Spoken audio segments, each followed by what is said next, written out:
Welcome back. Today we're going to talk about how to oil a saxophone to make the keys a little bit more smoother if you think they're sticking. So we're going to get right to it. Okay, the first thing I want to discuss is the applicator or the bottle that you use.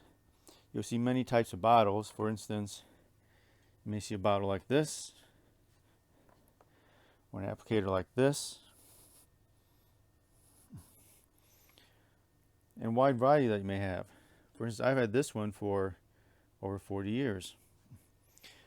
On my workbench, I use an applicator like this. It has, you can see, a needle. And you can see this one also has a needle with a cap on it. This also has a needle. You want to stay away from these type of applicators that have something like this. This will probably put too much oil onto the keys. And I tend to stay away from applicators like this, except for, like trombone slides and trumpet, all those other instruments.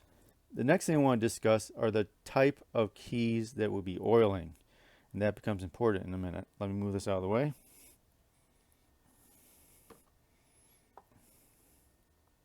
When it comes to the type of oil you use, you want to use a full synthetic.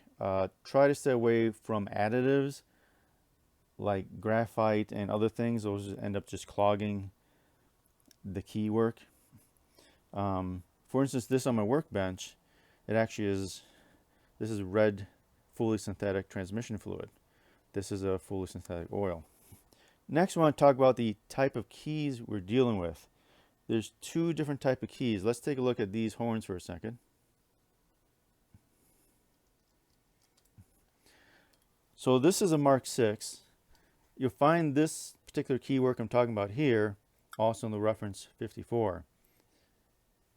And what it is you have one key rod that supports two keys. Now, in order to do that, it has this metal rod that goes through it from one point to another. And this metal rod itself, and we'll do it in another video, should at some point get cleaned from gunk and deburred if there's any issues with it, as this one key right here is actually cut about at this point right here, so that the two keys can move independently, but they're on the same posts. One post here.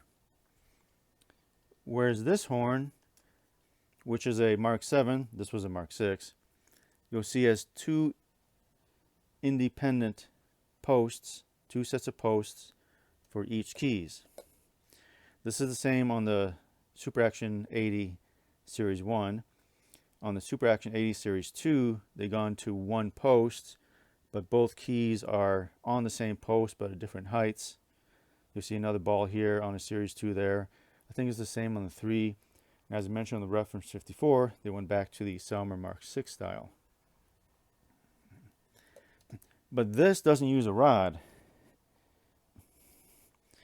These use pivot screws. You can see here, pivot screw. And it only touches the inner part of the key rod itself. It does not go all the way through. So what we do is we just put a drop of oil on these and then move the key. Whereas on the Mark 6 horn, we put a drop of oil here and a drop of oil in the cut between the keys, between this key rod here, and also another one up here at that point here. And you want to let it sit for a while. And then, play with the keys to get the oil to move around. Because the oil in this situation really should go all through the key itself. But we only want to put basically a drop of oil on there. We don't want to oversaturate it. Now there's plenty of keys just like this one here. Your whole upper stack is that way.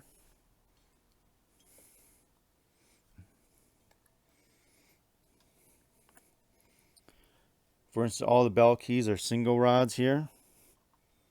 All these are single rods, so they have pointed pivot screws on the side. The upper stack here You can see this one hole key rod here has cuts in it, which allow each key to work independently. This top one is a single one for the G key. These sides are also independent here. So that's the upper stack is cut just like the right pinky. And the lower stack the same way. It starts over here. A long rod goes all the way through and is cut at various locations. So a saxophone has two different type of keys on it. So to oil this horn is quite easy. We just want to put one drop on each of the pivot screws here. One,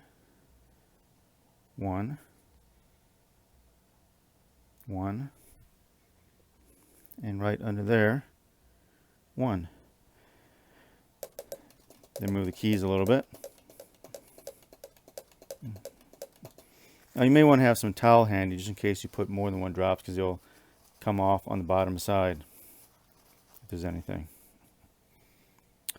And up here in this key, I'll do this one also. Now this, as you notice, is also only one key is on this.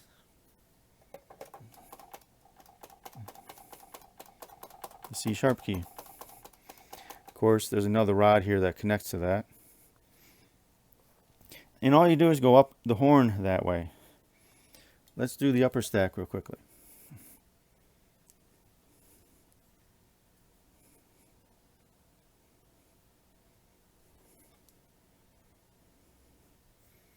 I'm going to start over here.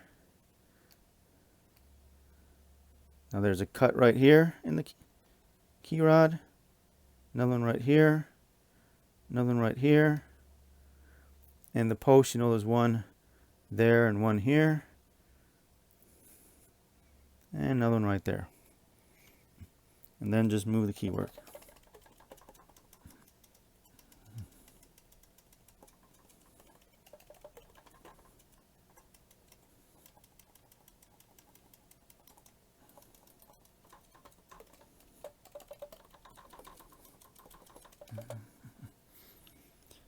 And you basically repeat that process where all the posts are, and you will get all the key work.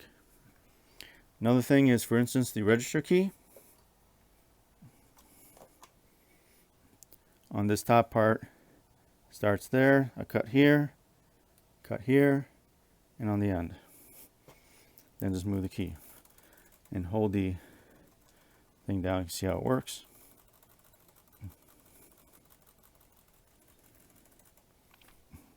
I'm working behind the camera here. This little part here, actually there's no cut before or after it. But that gives a good idea. You go through the horn like that, front and back. And it becomes very easy to oil a saxophone. And then give it a play, see if the key works a little bit better for you. We'll get another video of taking keys apart and cleaning them and deburring the rods, like these ones here. Like I mentioned, there's long rods in here. We'll end up taking a key off, cleaning it, looking for burrs in it, and deburring it if it does, and also checking the inside of the key work itself, see if there's any burrs in there. But that's all for this video. A quick one about oiling your saxophone. Don't forget to give a thumbs up, like, and share, and subscribe, and we'll see you later.